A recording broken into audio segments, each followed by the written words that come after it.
रामस्वरूप पांडे, प्रवक्ता रसायन विज्ञान, सुनीता बालिका इंटर कॉलेज नगर फैजाबाद के यूट्यूब चैनल पर स्वागत है। जैसा कि बच्चों हम लोग पिछले वीडियो में पढ़े थे फास्फोरस के प्ररूप। फास्फोरस के कई प्ररूप हैं। आपको बताया गया था कि फास्फोरस के जो अपरूप हैं सफ़ेद, लाल, काला, बैंगनी जो अपरूप हैं, इसमें हम लोग पढ़े थे सफ़ेद या पीला फास्फोरस। तो सफ़ेद या पीला फास्फोरस प्राप्त करने की दो विधियाँ थी।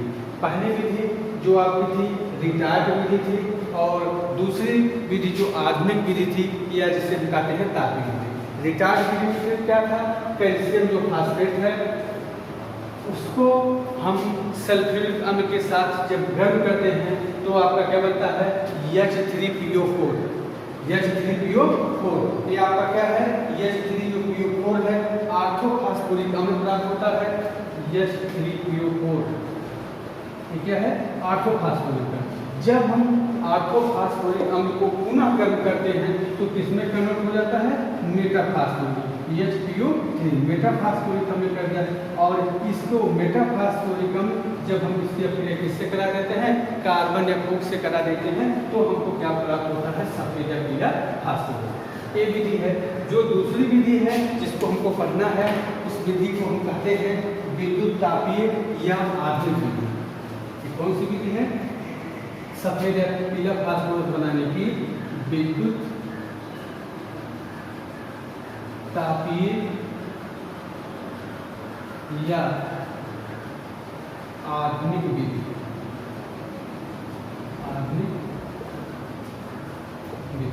इस विधि से सफ़ेद या पीला फास्फोरस प्राप्त करने के लिए हड्डी की राख इसे हड्डी की राख या फास्फेट हड्डी की राख है या उसे फास्फेट खनिजों से प्राप्त किया जाता है या फास्फेट खनिजों से प्राप्त किया जाता है।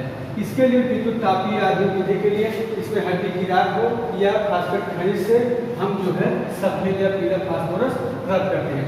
सफ़ेद या पीला फास्फोरस के लिए एक भट्ठी है आधुनिक विधि है, उसको हम उस भट्ठी का हम बना रखेंगे, उसी हिसाब से हम व्यवस्थित करके जो है हम सफ़ेद या काला फास्फोरस सफ़ेद या पीला फास्फोरस प्राप्त करते हैं।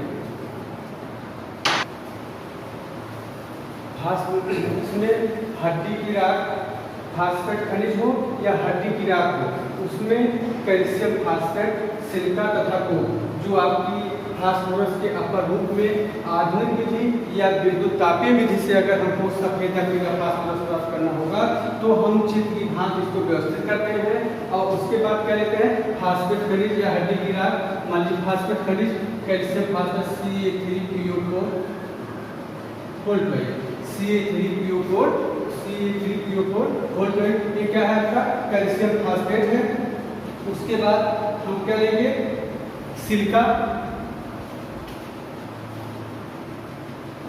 का कैसे होता है SiO2 सिलिका और कोक कैल्शियम फास्फेट खनिज है। कैल्शियम फास्फेट सिलिका और कोक के मिश्रण को लेके हम जो है जब उसको गर्म करते हैं तो धीरे धीरे जब इसका टेम्परेचर बढ़ता है तो जो कार्बन के इलेक्ट्रोड लगे होते हैं, एक कौन सा इलेक्ट्रोड है ए वाला और एक आपका कैथोड है और बीच वाला जो लगा है ये आपका एनोड है। ये दोनों एनोड है, बीच वाला क्या है कैथोड है। तो जब धीरे धीरे टेम्परेचर इसके बढ़ता है लगभग 1500 डिग्री सेंटीग्रेड हो जाता है। जब इलेक्ट्रोडों के बीच का जो ताप है लगभग 1500 डिग्री सेंटीग्रेड हो जाता है तब क्या प्राप्त होता है तो हमको जो है सफ़ेद या पीला फास्फोरस प्राप्त होता है। इसका रिएक्शन आप देखेंगे जैसे CH3PO4 ये किससे अभिक्रिया करता है सिलिका से SiO2। जब कैल्शियम फास्फेट सिलिका से अभिक्रिया करता है तो क्या बनता है calcium silicate CaSiO3 plus CaSiO3 बनता है और प्लस P4 फास्फोरस पेंटाऑक्साइड क्या बनता है कैल्शियम सिलिकेट बनता है SiO3 बनता है और P4O10 बनता है। और इसे जो आपका P4O10 है, फास्फोरस पेंटल ऑक्साइड है, इसकी अक्रिया हम किससे करा दें? कोक से। यदि हम P4O10 इसकी अक्रिया किससे करा दें? कोक से करा देते हैं, तो हमको क्या प्राप्त होता है? फास्फोरस। P4 सफेद फास्फोरस है और प्लस आपको CO कार्बन मोनोऑक्साइड। अब आप देखिए, अब जो रिएक्शन है calcium phosphate silica, calcium silicate है, धातुमल के रूप में स्लैग है, धातुमल के रूप में नीचे बैठ जाता है।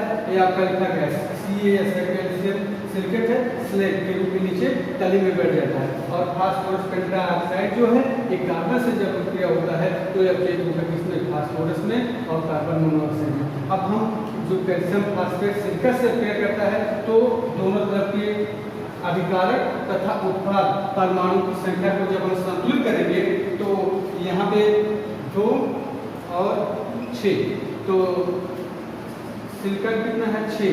तो इसका मतलब है सिलिकॉन जो है यहाँ पे 6 परमाणु है, तो अगर यहाँ पे 6 का हमको गुणा करना पड़ेगा। कैल्शियम कितना है? 3 दूनी 6 कैल्शियम हो गया। फास्फोरस कितना है? P4O10 2 P4O P4 है 4 है 4 ऑक्सीजन 12 और 6 ठीक। तो left hand side right hand side के बराबर हो गया। तो इस तरह जो है आप दोनों तरफ की अक्रियाओं को संतुलित कर लेंगे। यहाँ पे आपका फास्फोरस पेंटाऑक्साइड है, यहाँ पे कार्बन परमाणु संख्या 10 हो गई, तब कार्बन कितना है? 10, तो यहाँ पे हम क्या लिख देंगे? 10। अब आप देखेंगे P4O10 और फास्फोरस 4 है, फास्फोरस यहाँ पे, ऑक्सीजन 10 है, ऑक्सीजन और कार्बन दोनों परमाणु की संख्या बराबर है। तो सफेद या पीला फास्फोरस बनाने के लिए जो आपकी आधुनिक विधि है, जो विद्युत तापीय विधि है, इसमें हम फास्फेट खनिज तथा रेत तथा कोक के मिश्रण को लेके चित्र के अनुसार व्यवस्थित करके जो है इसमें जो जब हम इसके टेम्परेचर को बढ़ाते जाते हैं तो क्या होता है? जब टेम्परेचर बढ़कर लगभग कितना हो जाता है? 1500 डिग्री सेंटीग्रेड पहुंच जाता है, तो हमको क्या प्राप्त होता है? हमारा सफेद फास्फोरस प्राप्त होता है। और इस चाहे आपकी रिटार्ड विधि है और चाहे आपका जो विद्युत तापीय विधि है, आधुनिक विधि है, दोनों विधियों से जो सफेद जो फास्फोरस प्राप्त होता है उसमें बहुत सी अशुद्धियाँ होती हैं और इसके शोधन के लिए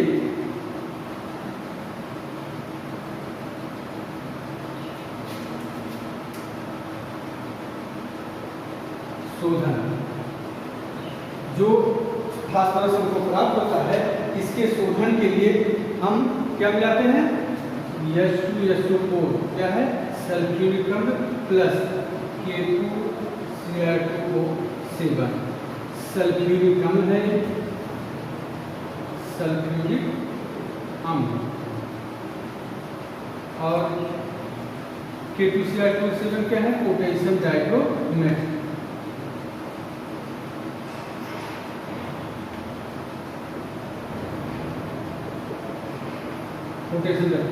सल्फ्यूरिक अम्ल और पोटेशियम डाइक्रोमेट को आपस में मिलाकर धीरे धीरे एक टाइप में लेके उसको धीरे धीरे जब हम गर्म करते हैं तो जो अशुद्धियाँ होती हैं वो नीचे बैठ जाती हैं। इस तरह जो है चाहे फास्फोरस जो आपका फास्फोरस प्राप्त होता है, चाहे विद्युत तापीय विधि से और चाहे रिटार्ड से, उसमें जो अशुद्धियाँ होती हैं उसको दूर करने के लिए एक बड़े से टैंक में फास्फोरस को लेके उसमें सल्फ्यूरिक अम्ल और पोटेशियम डाइक्रोमेट दोनों का मिश्रण लेकर जब हम इसको गर्म करते हैं तो धीरे धीरे अशुद्धियाँ जो है नल के रूप में नीचे सतह पर बैठ जाती हैं और हमको ठोस फास्फोरस जो है क्या होता है? प्राप्त हो जाता है। ठोस फास्फोरस प्राप्त हो जाता है।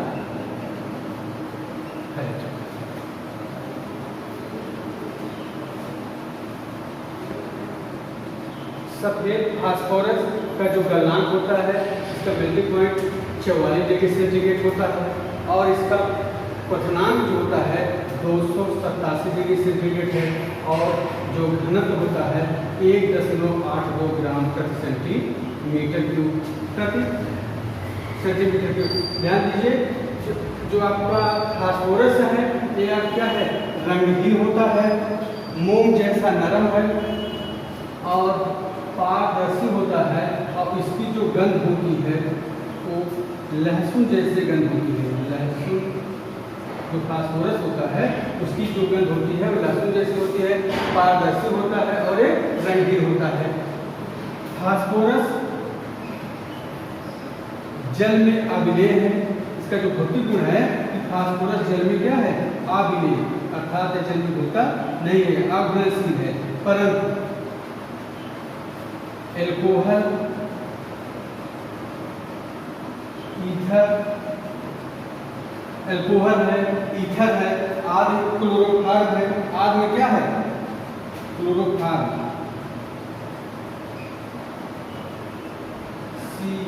क्लोरोफॉर्म का सूत्र होता है CH3।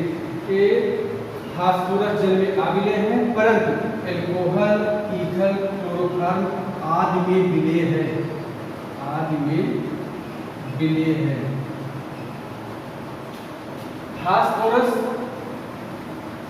इसको चाकू से काटा जा सकता है, और यह इसको हम खुले में नहीं रखते हैं, हम इसको हमेशा जो है, क्योंकि ये स्वतः ही वायु से जलने लगता है, इसको खुले में इसलिए रखते हैं क्योंकि फास्फोरस वायु से क्रिया करके जो है जलने लगता है। अगला नंबर देखेंगे, फास्फोरस एक विषैला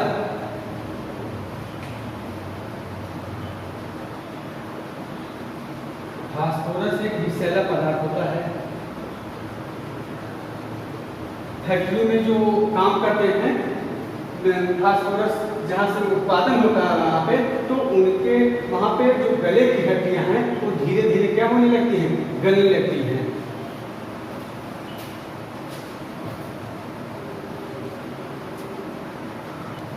अब हम इसके रासायनिक गुण पढ़ेंगे। रासायनिक गुण में आप पहले ज्वलन मतलब जलाने पर, तो फास्फोरस को जब हम जलाते हैं तो क्या बनता है, फास्फोरस ट्राइऑक्साइड बनता है और प्रकाश ऊर्जा निकलती है। इस दो, यदि ऑक्सीजन परमाणु की संख्या यहाँ पे 3O2 है ऑक्सीजन परमाणु, और यहाँ पे कितना है 5O2 है। जब ऑक्सीजन की संख्या यहाँ परमाणु की संख्या 3 कर देते हैं तो फास्फोरस क्या होता है, ट्राइऑक्साइड होता है, और जब यहाँ पे 5 रहता है तो फास्फोरस पेंटाऑक्साइड और प्रकाश ऊर्जा। फास्फोरस वायु से क्रिया करके क्या होता है, स्वतः ही जलने लगता है, और इसे जलने पर जब प्रकाश देता है तो उसमें हाथ आपका जलेगा नहीं, और जो इससे तीली भी नहीं जलती है। अर्थात हम इसको कह सकते हैं कि ठंडी ज्वाला, जो इसकी ज्वाला है, जो प्रकाश ऊर्जा है, इसे हम क्या कहते हैं, ठंडी ज्वाला। अर्थात इससे जो है तीली और हाथ को भी हमको जो है जलन नहीं महसूस होती है। दूसरा रासायनिक गुण है क्लोरीन से अक्रिया। क्लोरीन से अक्रिया, जैसे आपसे पूछेगा कि क्या होता है जब फास्फोरस की अक्रिया हम क्या कराते हैं, क्लोरीन के साथ कराते हैं, तो फास्फोरस क्लोरीन से अक्रिया करके फास्फोरस ट्राइक्लोराइड क्या करता है, फास्फोरस ट्राइक्लोराइड या फास्फोरस पेंटाक्लोराइड बनाता है। तो फास्फोरस P4 इससे अक्रिया कर रहा है क्लोरीन से। जब फास्फोरस क्लोरीन से अक्रिया करता है तो क्या बनता है, phosphorus PCl3, phosphorus pentachloride, phosphorus trichloride. तो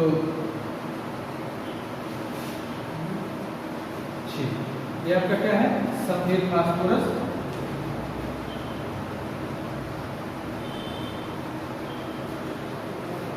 क्लोरीन है, जब आपस में क्रिया होती है तो 4 PCl3, फास्फोरस ट्राइक्लोराइड बनता है। यही पुनः जो है अगर हम फास्फोरस की अभिक्रिया है P4 क्लोरीन से कराते हैं तो क्या बनेगा PCl5 फास्फोरस पेंटाक्लोराइड। यहाँ पे फास्फोरस है Cl2 क्लोरीन अणु की संख्या कितनी है, यहाँ पे 10 है, तो क्या बनता है फास्फोरस पेंटाक्लोराइड।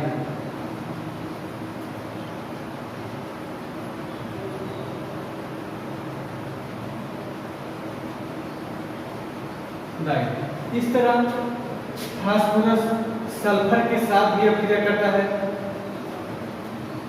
और देखिए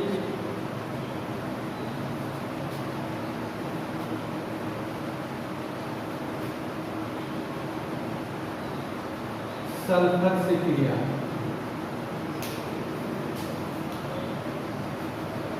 फास्फोरस सल्फर के साथ क्रिया करके फास्फोरस डाइसल्फाइड बनाता है। फास्फोरस P4 सल्फर के साथ क्रिया करके phosphorus P2S3 phosphorus disulphide P2S3 phosphorus disulphide बनाता है।